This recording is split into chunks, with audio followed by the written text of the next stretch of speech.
Lesson 4.1, Classifying Triangles. I usually let people figure this out. I want them to go on the internet and just research how many ways we can classify triangles. But it just occurred to me you may be a person who's actually using the internet and you want the answers, so I'll give them to you. We can classify triangles by sides. We have a few different versions of that. That's one of them where we have 3 different sides.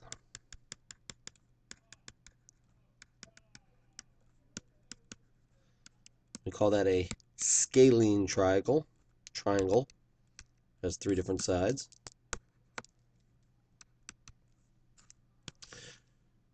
We could have 2 of the sides the same.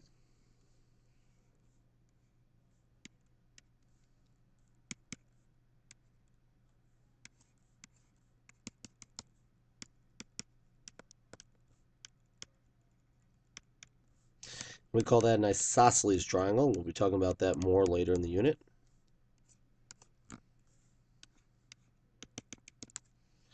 And we have a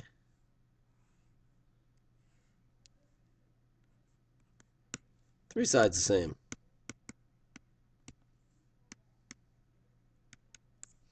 We call that an equilateral triangle.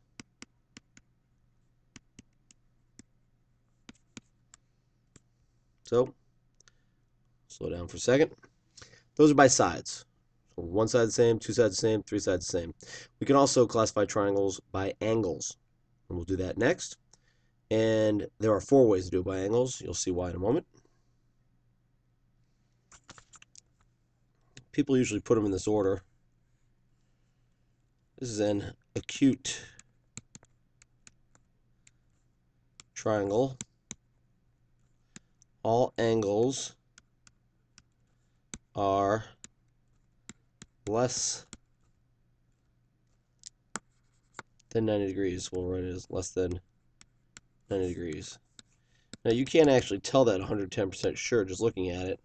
Actually, you can if you had a protractor, but usually we'd label the angles. I'm not going to do that here, just in the interest of time. So this would be your obtuse angle. So this is a obtuse triangle.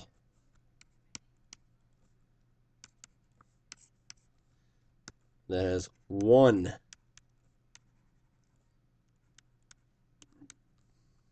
greater than 90 degrees.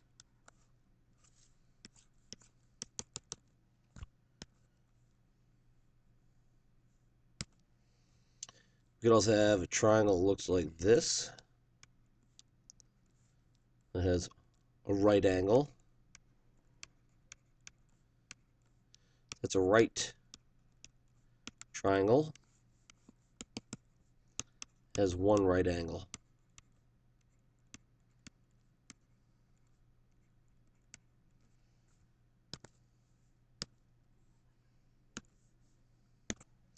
And last but not least, we could have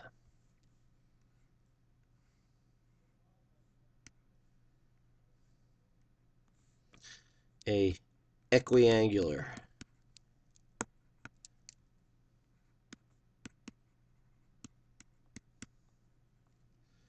triangle where all 3 sides are the same. All 3 angles are the same. And you may or may not have guessed, it's the same as an equilateral, and we will almost always just call it an equilateral.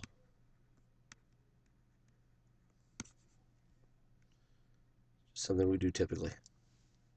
So I don't think we'll ever use the word equiangular, although I often throw it in just to remind people, but if we look at a triangle and all 3 angles are the same, then all 3 sides are the same, we just call it equilateral.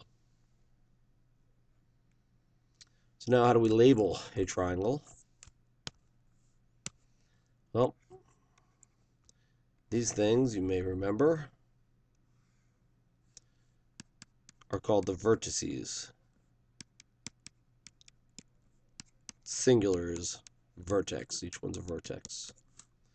And the other 3 pieces called the sides.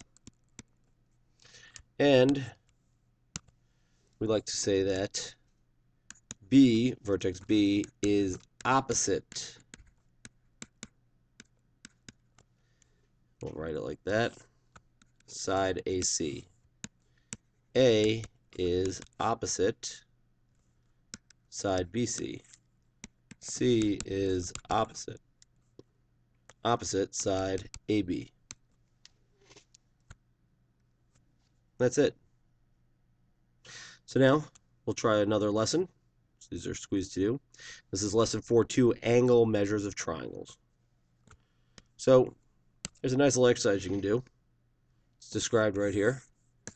You take a big sheet of paper in F by 11, maybe even go down the diagonal, or in this case, just make 3 points any way you want, and then cut out a triangle. Once you have the triangle, just cut off the tips, the vertices, and line them up on a horizontal line, and you'll find they line up like this.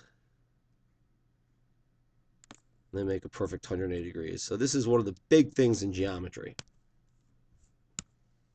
The internal angles of a triangle always add up to 180 degrees, just like a straight line.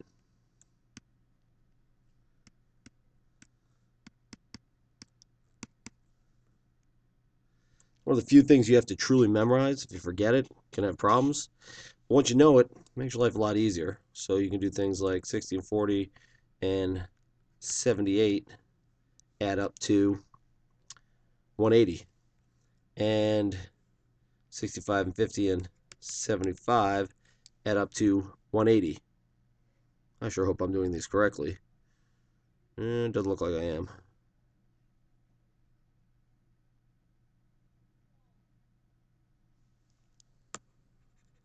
Yeah, that looks wrong to me. A lot of people do this. They go 65 plus 50 equals 115. Then they go 180 minus 115 equals, I see the mistake I made, 55 degrees. And this one we'll do it again. 180 minus 60 plus 42 equals 78. So did it right there. Over here we have a 90-degree angle here. So we know that this side has to be 44 degrees. Excuse me. 54 degrees. Ooh, boy, doing a bang-up job here. 56 degrees.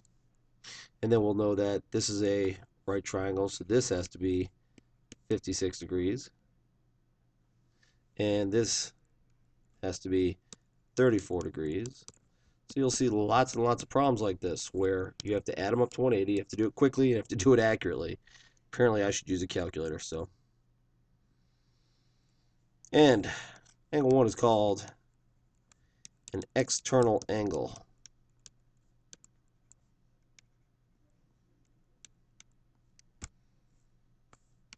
Same thing for the 113 over here, but we're not going to worry about that right now. Turns out an external angle is going to add up to the other two. And if you don't believe me, that's fine. Let's just do this angle here, which is 180 minus 105 plus 20.